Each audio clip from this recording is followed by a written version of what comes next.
यह कहानी बिहार के अररिया ज़िले की है, जिनमें एक प्रेमी जोड़ा को प्यार के दुश्मनों ने पीटा ही नहीं बल्कि पीट पीट कर उसे मौत का घाट ही उतार दिया।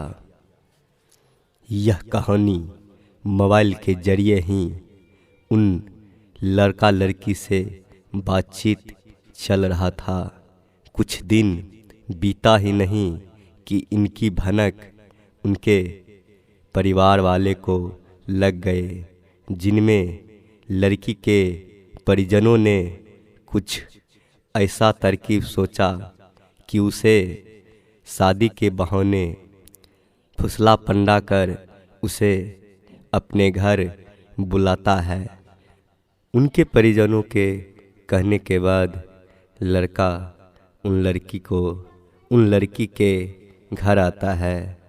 घर में आने के बाद लड़की के परिजनों ने उन लड़का को अलग कमरे में ले जाकर बंद कर देते हैं और लड़की को अलग कमरे में ले जाकर बंद कर देते हैं।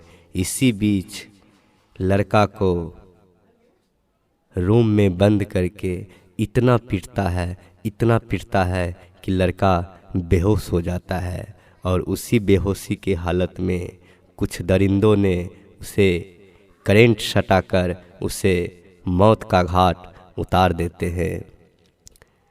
तो दोस्तों, ये कहानी शर्मसार करने वाली है। यह कहानी बिहार के अररिया ज़िले की है, जिनमें प्यार के दुश्मनों ने उसे बुरी तरह जख्मी करके मारा ही नहीं बल्कि उसे मौत के घाट ही उतार दिए। तो तब तक हम इसी पर अपना वाणी विराम देते हैं। दोस्तों, इन कलाकारों को उस घटना से कोई ताल्लुक नहीं है। यह सिर्फ समाज में दिखलाने के लिए ही बनाया गया है कि जो अंदर का चीज़ था